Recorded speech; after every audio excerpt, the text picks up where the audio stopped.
Hello everyone, Shri IAS academy में आपका स्वागत है। जैसा कि आप जानते हैं कि श्री आईएएस एकेडमी ने आंसर राइटिंग सीरीज की शुरुआत की है, जिसके अंतर्गत ऑलरेडी हमारे 271 पार्ट आ चुके हैं।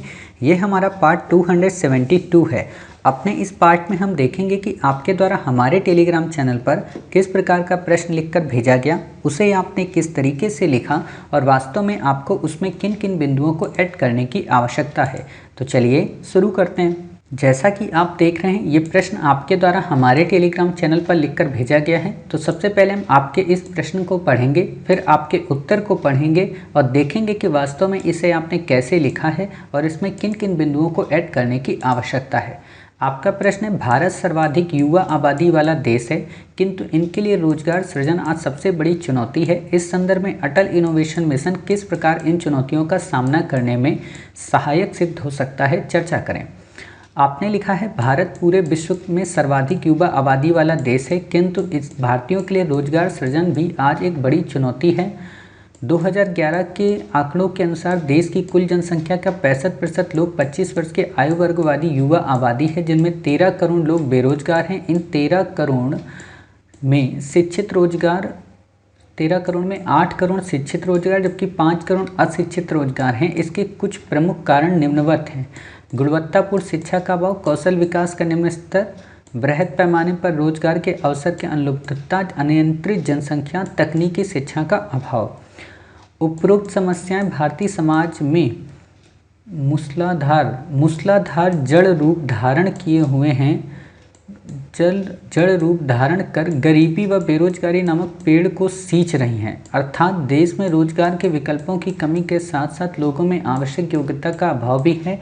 इन्हीं कमियों को ध्यान में रखकर युवाओं में नवाचार एवं उद्यमिता की संस्कृति को बढ़ावा देने के लिए अटल नवाचार मिशन की शुरुआत की गई। अटल नवाचार मिशन के तहत जिला, राज्य और राष्ट्रीय स्तर पर स्कूलों, विश्वविद्यालयों, अनुसंधान संस्थानों, उद्योगों, एमएसएमई, गैर सरकारी संगठनों और मंत्रालयों को शामिल करते हुए एक समग्र दृष्टिकोण अपनाया ताकि उद्यमिता का ऐसा वातावरण तैयार किया जाए जहां युवा न केवल रोजगार मांगने वाले रहें बल्कि रोजगार सृजनकर्ता भी बने।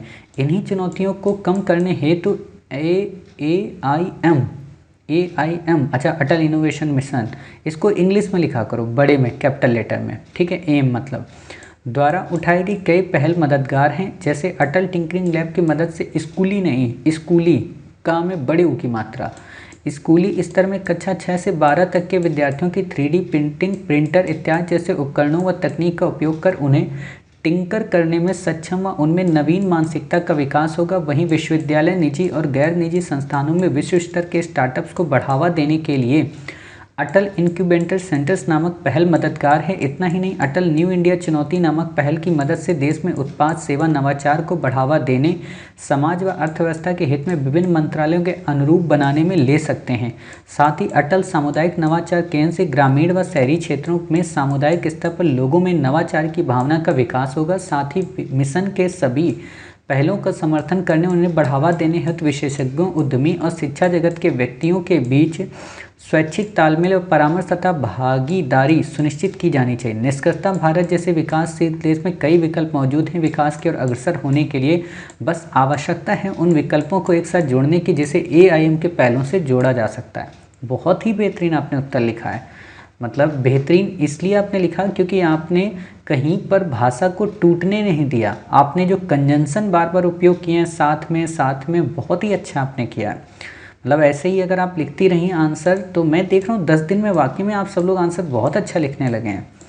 मतलब आपने यहाँ पे जो ये कंजंक्शन उपयोग किया है ना, और इतने कम शब्दों में आपने पूरी बात बता दी और अटल इनोवेशन मिशन की प्रासंगिकता भी बता दी, विकल्प भी बता दिए, उसने क्या क्या किया ये भी आपने बता दिया। बहुत अच्छी चीज़ है। मतलब इतने कम वर्ड में आप ऐसा बता देंगी। और सबसे इंटरेस्टिंग तो मुझे जो ये लगा, पहले तो मैं भी सोच रहा था कि आखिरकार ये मूसलाधार जड़ बनाने की आवश्यकता ही क्यों थी बायोलॉजी की, लेकिन अच्छा तब लगा जब आपने इस पेड़ को भी अपनी इस भाषा शैली में ग्रंथित कर दिया।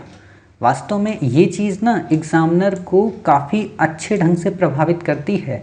जब आप अपने बनाए गए डायग्राम को अपनी भाषा शैली में लिपिबद्ध कर देते हैं तो एग्जामिनर को लगता है कि ये जो पर्सन है ना ये बहुत क्रिएटिविटी है। मतलब इन फ्यूचर जब एक कलेक्टर बन जाएगी और समस्या का कोई सलूशन नहीं निकल रहा होगा तो ये अपनी क्रिएटिविटी माइंड से देश को प्रगति के पथ पर ले जाएगी। समझ रहे, यही चीज़ें तो होती हैं जो एक आईएएस अफसर को एक आम आदमी से डिफरेंट करती हैं। तो ये चीज़ें आप लोग सोचने लगे हैं, बहुत ही अच्छी बात है।